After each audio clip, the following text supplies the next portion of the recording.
अस्सलाम वालेकुम। कैसे हैं आप सब। आज का हमारा टॉपिक है terminating and non terminating decimal. Terminating का मतलब है रुक जाना और नॉन टर्मिनेटिंग का मतलब है ना रुकना।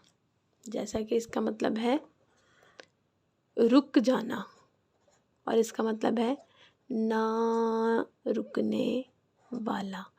इसमें आम तौर पर वो वाले तमाम पार्ट्स आ जाते हैं हमारे मैथ्स के जिसका आंसर फिक्स हो जाता है, जैसे 2.5, 3.11, 7.067, आगे 10.125।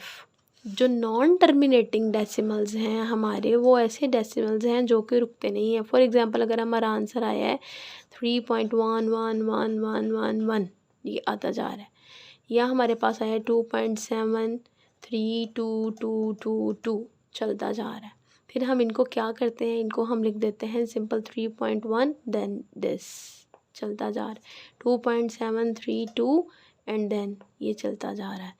और इसी तरह इसके आंसर अगर इस तरह से आ रहे हैं जो कि रुक नहीं रहे, मुसलसल कैरी करते जा रहे हैं, तो फिर इनको हम कहते हैं non terminating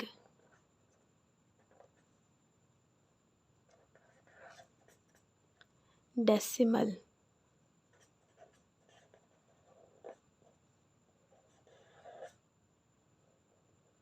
non terminating decimal इसको हम कहेंगे, ठीक है। और जो रुक जाते हैं वो हमारे क्या है, वो टर्मिनेटिंग है।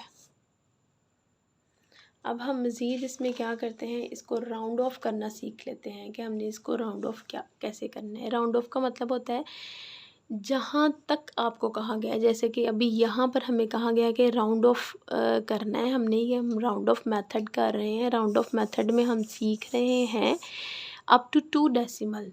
2 डेसिमल का मतलब है कि पॉइंट के बाद 2 रकमें, उसके बाद उसके साथ वाला आपने देखना है। 2 तो आपकी फ़िक्स हो गई हैं, आपने लिखना ही लिखना है। ये जो लास्ट वन है ना, इसके साथ आपने देखना है, अगर तो ये 5 है या 5 से ज़्यादा है तो आपने इसका एक कैरी इसको दे देना है, और अगर ये 4 है और 4 से कम है तो फिर आपने इसको कैरी नहीं देना। ये इसका असूल है, ये आपने याद रखना है।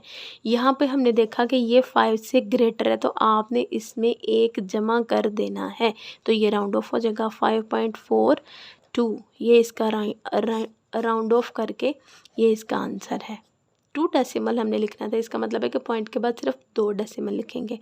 यहाँ पर देखें तो पॉइंट के बाद हमने 2 डेसिमल लिखने थे, और ये वाला हमने चेक किया, ये 4 से कम है, इस वजह से यहाँ पर कुछ भी नहीं जाएगा और ये एज इट ही आ जाएगा, और ये राउंड ऑफ ही हो गया है और ये इसका आंसर है। अगर 3 डेसिमल तक करना है तो इसका मतलब है पॉइंट के बाद हमने 3 वैल्यूज़ लिखनी है। यहाँ पर हम लिखेंगे 11.10। यहाँ पर हमने इसका लास्ट डिजिट देखा, 3 तो हमारे पास फिक्स थी ना, इसलिए हमने क्या किया, इसको देखा, ये हमारा 5 से ग्रेटर है तो इसलिए यहाँ पर साथ वाले को क्या कर देगा, 1 ऐड कर देगा, तो ये क्या बन जाएगा, 4। तो इस तरह से ये इसका आंसर आ जाएगा। सेम इसी तरह हम नीचे देखते हैं, इधर हमने 3 डेसिमल तक लिखना है। 3 के बाद हमारे पास जो डिजिट है वो हमारा 4 से कम है, इस वजह से यहाँ से कैरी नहीं जाएगा, सिर्फ हमारा इतना जो पार्ट होगा वो हमारा आंसर होगा एज इट ही। ये हमारा आंसर है। इसी तरह यहाँ पर हम देखें 3 डिजिट तक लिखना था, नेक्स्ट हमने देखा कि वो 4 से कम है, इसलिए हमारे पास यही इसका आंसर आ जाएगा। अब आपने कमेंट में मुझे इस चीज़ का आंसर देना है, इसको आपने अप टू 3 डेसिमल लिखना है। Thank you so much. अल्लाह हाफिज़।